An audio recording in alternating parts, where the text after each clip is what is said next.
Bonjour et bienvenue sur Se Soigner Autrement. Je vais vous proposer une série de vidéos d'interviews de Pierre Francôme.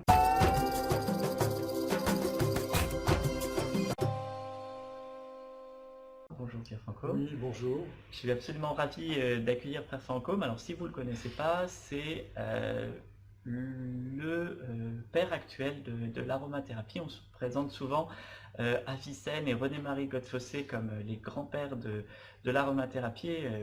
Et on peut dire qu'aujourd'hui, c'est Pierre Francôme, le père de l'aromathérapie, une des personnes les plus discrètes et les plus célèbres des huiles essentielles.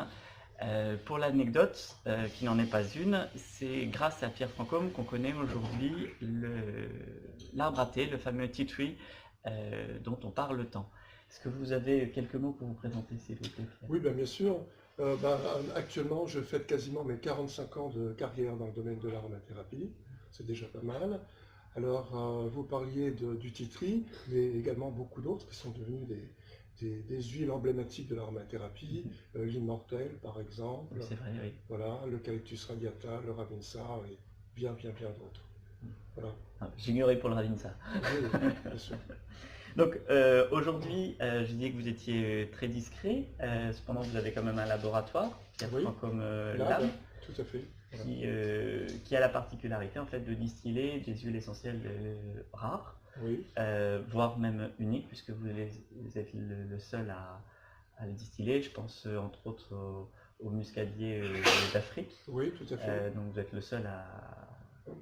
Oui, alors le gros intérêt, c'est que beaucoup d'huiles essentielles sont des grands classiques aujourd'hui, mais dans cette pharmacopée manquait souvent des huiles essentielles ayant des vertus très particulières.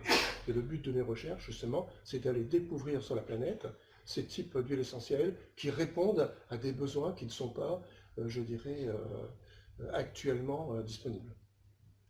Alors, avant de rentrer, parce que là on pourrait partir très vite sur des sujets un peu spécialistes, je propose de voir quelques questions qui sont plus à viser les particuliers. Pour moi, l'aromathérapie, elle se divise en deux grandes parties. Celle qui touche aux particuliers, soigner le quotidien, soigner les petits bobos de la famille, et puis celle du professionnel, où là on est dans un usage thérapeutique avec la nécessité de recherche et de réflexion sur les interactions médicamenteuses, entre autres. On en parlera plus tard. Donc avant de commencer, est-ce que vous pourriez dire pour vous quels sont les écueils, les erreurs à éviter lorsqu'on commence en aromathérapie?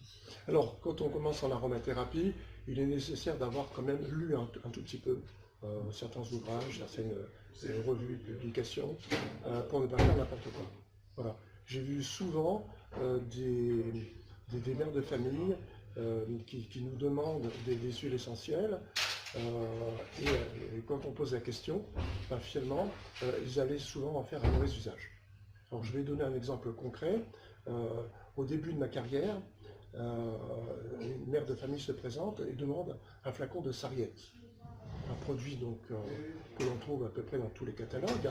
Et donc on lui demande qu'est-ce que vous allez en faire?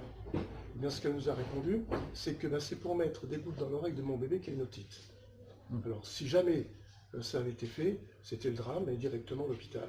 Pourquoi? Parce qu'elle avait lu quelque part que la sarriette était bon pour traiter les otites. Et donc, il faut avoir un minimum de formation pour pouvoir s'auto-soigner, soigner sa famille. C'est-à-dire qu'il y a la lecture et après il y a la lecture qui soit vraiment pertinente, c'est-à-dire avoir au-delà de l'ouvrage, l'information qui correspond vraiment à la situation. Tout à fait, tout à fait. Souvent une question aussi de voie d'administration, voilà, et de dosage, qui sont souvent mal interprétés. Voilà, donc faire attention parce que ce sont des produits extrêmement concentrés. Et là, l'écueil est des deux côtés, c'est-à-dire donc utiliser trop peu, on n'a pas de résultat, ou utiliser trop, on peut avoir des effets toxiques. Donc chaque huile, je dirais, a son niveau d'application. Voilà. Mais relativement, c'est assez simple, puisqu'il y a suffisamment d'ouvrages, je dirais, qui parlent des grandes huiles, des huiles les plus faciles. Alors aujourd'hui, vous n'êtes pas réputé, vous, pour les ouvrages de vulgarisation, puisqu'à ma connaissance, vous n'en avez pas fait. Je pense que c'est Je n'en ai pas fait. Que des ouvrages de professionnels. Une des particularités des ouvrages pour particuliers, c'est cette tendance à proposer des recettes. Des recettes qui vont être plus ou moins complexes, voire même quelquefois très complexes, avec 5, 6. Je peux voir dans un ouvrage de vulgarisation plus de 10 huiles pour une proposition. Dans cette idée-là d'aromathérapie pour les particuliers et pour les professionnels, quel est votre positionnement sur la notion d'unitaire et de synergie, d'utiliser soit une huile essentielle toute seule, je parlais de la serviette pour les otites à l'instant, ou soit des recettes où on va faire une préparation magistrale au sens de la pharmacie.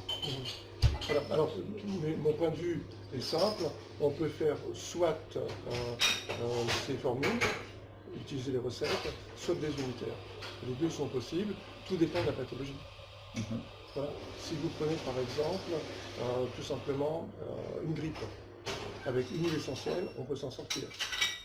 Voilà. Alors bien sûr, on peut aussi faire des recettes. Mais attention, lorsqu'on va mélanger plusieurs huiles, essayer de trouver une synergie entre ces huiles. Alors un exemple concret, on voit dans certains livres l'utilisation Eucalyptus radiata et Ravensara. Eh bien, le profil chimique est le même. Donc pourquoi mettre deux huiles qui ont le même profil? C'est absurde. Ça a peu d'intérêt. Aucun intérêt, bien sûr. D'accord. Donc c'est-à-dire à la fois d'avoir l'utilisation de plusieurs huiles essentielles va être intéressant s'il y a un réel apport en termes moléculaires. Tout à fait. Sinon, l'huile essentielle seule sera largement suffisante. Tout à fait.